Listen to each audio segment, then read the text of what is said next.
நம்ம உடல் எப்படி இயங்கணும்?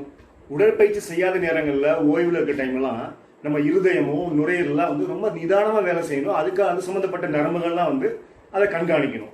உடற்பயிற்சி செய்யும் போது first gear, second gear, third gear, fourth gear அப்படி போய்கிட்டே இருக்கணும். ஹார்ட் ரேட், ப்ரீதிங் ரேட்லாம் வந்து ஒரு ஹையர் இல்லாட்டி மாடரேட் இன்டென்சிட்டி எக்ஸசைஸ் ஒன்றுக்கு போகணும். ஆனால் நிறைய பேரோட லைஃப்ல இந்த மெக்கானிசம் அப்படியே ஆப்போசிட்டாக வேலை செஞ்சுட்டு இருக்கு. ரெஸ்ட்ல இருக்கும்போது தேவைக்கு அதிகமாக இருதயம் வேலை செய்யுது, ஸ்ட்ரெஸ் வந்து அதிகமாக இருக்குது. ஆனால் எக்ஸசைஸ் பண்ணுறதுக்கான மோட்டிவேஷனே இல்லை. எக்ஸசைஸ் பண்ணால் இந்த இருதய துடிப்புலாம் அதிகமாகுமே அப்படின்னு சொல்லிட்டு ரொம்ப லோ இன்டென்சிட்டி எக்ஸசைஸில் வந்து ஒர்க் அவுட் பண்ண நினைக்கிறாங்க. நிறைய ரிசல்ட்ஸ் வரணும்னு எதிர்பார்க்குறாங்க. சமீபத்தில் நான் ஒரு வீடியோ போட்டிருந்தேன். அதில் வந்து நம்ம ஹார்ட் வந்து ஸ்ட்ராங் பம்பாக இருக்கணுமா, வீக் பம்பாக இருக்கணுமா அப்படின்னு டிஸ்கஷன் பண்ணியிருந்தேன். அதோட கன்க்ளூஷன் என்னவா இருந்துச்சுன்னா, நம்ம ஹார்ட் ஸ்ட்ராங் பம்பாக இருக்கணும். அந்த ஸ்ட்ராங் பம்பாக மாற்றுறதுக்கு ஒரே வழி வந்து எக்ஸசைஸ் மட்டும்தான் சொல்லியிருந்தேன்.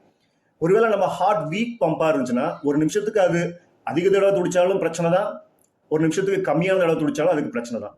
ஸோ நம்ம ஹார்ட் வந்து காமன் குவைட்டாக வேலை செய்யறதுக்கும் ட்ரைனிங் கொடுக்கணும். Through music, relaxation, meditation, spiritual intelligence, இந்த மாதிரி அது வந்து that trains a parasympathetic nervous system. நம்ம ஹார்ட் வந்து ரிகரஸா ஸ்ட்ராங்கா ஒர்க் பண்றதுக்கு நம்ம ட்ரைனிங் கொடுக்கணும். அது வந்து தட் ட்ரெயின் த்ரூ எக்ஸசைசஸ். அது வந்து that trains sympathetic nervous system. நம்ம அந்த parasympathetic and sympathetic nervous system ப்ராப்பரா ட்ரெயின் பண்ணி பேலன்ஸ்ல வச்சிருந்தோம்னா நம்ம ஃபைட் ஆர் ஃபிளைட் மெக்கானிசம் இந்த பாடி வந்து அதுவும் எஃபிஷியன்ட்டா வேலை செய்யும். வாகனங்கள்ல எத்தனையோ பாகங்கள் இருக்கு. அந்த ஒவ்வொரு பாகங்களுக்கும் ஒரு ஸ்பெசிபிக் ஃபங்க்ஷன் இருக்கு. ஒட்டுமொத்தமா அந்த வாகனத்தோட எபிலிட்டி, அதோட எஃபிஷியன்சி நம்ம மெஷர் பண்றாங்க. அதோட மைலேஜ் என்ன அப்படின்னு ஒரு சிங்கிள் யூனிட்ல ஒரே ஒரு அலகுல வந்து நம்ம வந்து அதை எக்ஸ்பிரஸ் பண்ணிடலாம் அதோட மைலேஜ். அந்த மாதிரி ஹியூமன் பாடி இருக்கா?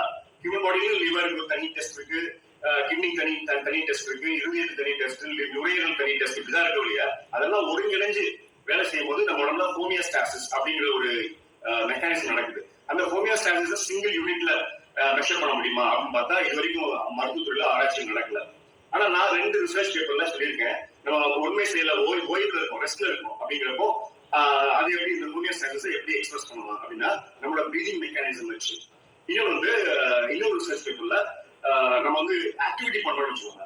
அப்போ வந்து நம்மளோட எக்ஸசைஸ் பெர்ஃபார்மன்ஸ் வச்சு நம்ம அந்த ஹோமியோஸ்டாசிஸை ஒரு சிங்கிள் யூனிட்ல நம்ம மெஷர் பண்ணி சொல்லலாம்.